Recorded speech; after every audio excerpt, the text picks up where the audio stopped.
Sa isang liblib na gubat, may nakatira, nangangalang Rama, Sita at Lakshmanan. At nang ipatapon sila mula sa kaharian ng Ayodhya. Minsan, may isang babae ang dumalaw sa kanila. Hindi nila alam na yung dumadalaw sa kanila ay nagpapanggap lamang na babae. Siya ay si Surpanaka, ang kapatid ni Ravana na hari ng mga higante at demonyo. Gusto kitang maging asawa. Sabi ni Rama.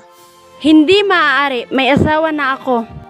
Nagselos ng husto si Surpanaka. Sa galing niya, nag-iba ang kanyang anyo at naging higante. Ilundag niya si Sita para patayin.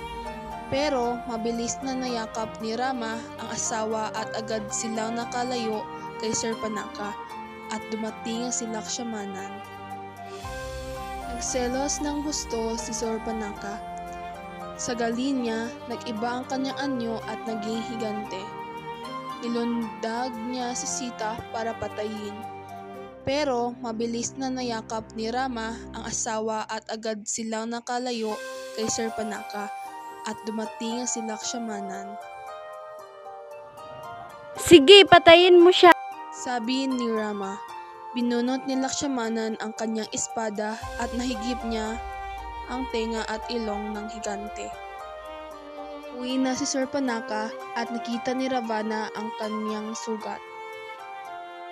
Sino ang may gawa sa iyo nito? Sinungaling si Surpanaka kay Ravana para makaganti siya kay Rama. Sinabi niyang nakakita siya ng pinakamagandang babae sa gubat at inalok niya itong maging asawa ni Ravana. Pero tumanggi ang babae sa alok ng pilitin niya. Tinagpas ng isang prinsipe ang kanyang ilong at tenga. Tulungan mo ako, Ravana. Bihagin mo si Sita para maging asawa mo. At naniwala naman si Ravana sa sinabi ng kanyang kapatid. Pumayag siyang ipaghiganti nito. Ipinatawag ni Ravana si Maritsa. May galing si Maritsa na mabago ang sarili sa kahit anong mga anyo at hugis. Nang malaman ni Maritsa na sina Rama at Lakshmanan ang makakalaban, tumanggi ito, tumulong. Kakampi nila ang Diyos. Kailangan umisip tayo ng paraan kung paano makuha si Sita nang hindi masasaktan sina Rama.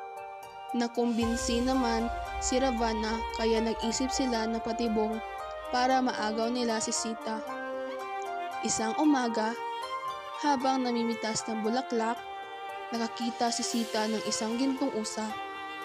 Tinawag agad niya sina Rama at Lakshmanan para hulihin ang usa na puno ng mamahaling bato ang nasa sungay niya.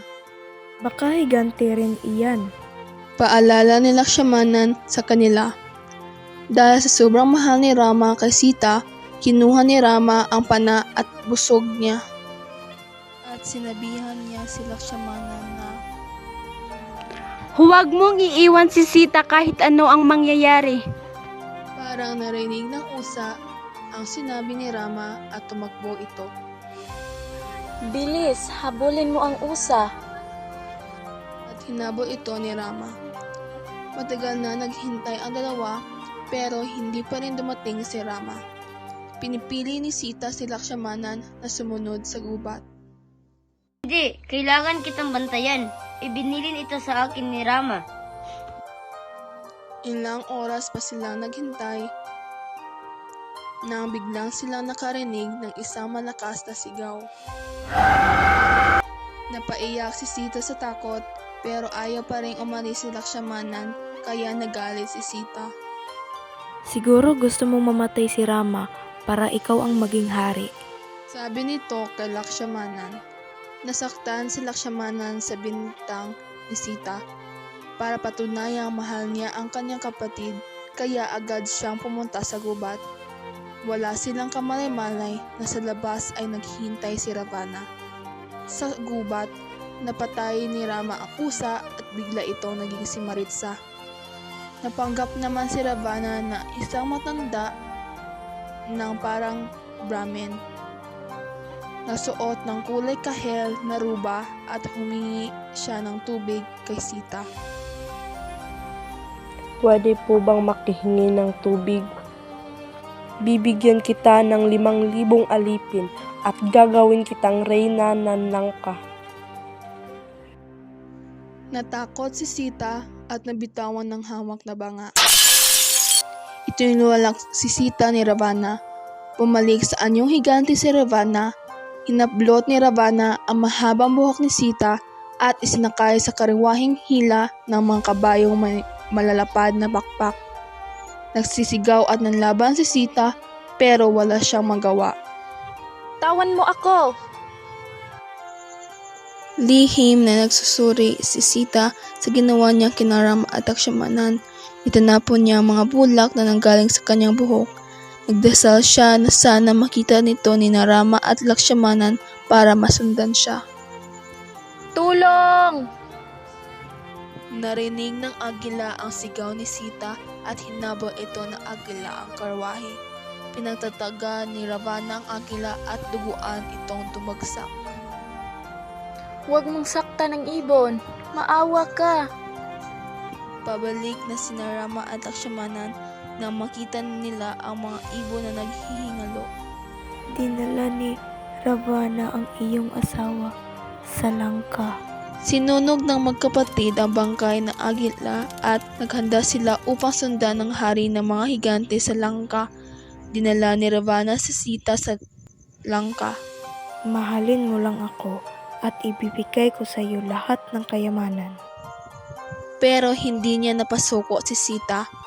Humingi ng tulong si Ravana sa hari ng Ugoy para salakayin ang Langka. Sa labanang naganap, maraming kawan ng Unggoy ang namatay pero mas maraming higante ang pugutan ng ulo. Hinahanap ni Rama si Ravana upang silang dalawa ang magtuos. Ravana, nasan ka? Magtaos tayong dalawa. Nakita na ni Rama si Ravana at naglaban sila. Matagal ang paglalaban nila pero si Rama pa rin ang nanalo. Tumaka ang iba pang mga higante. Nakita nila na patay na ang kanilang hari. Tumakbo si Sita kay Rama at niyakap niya ito.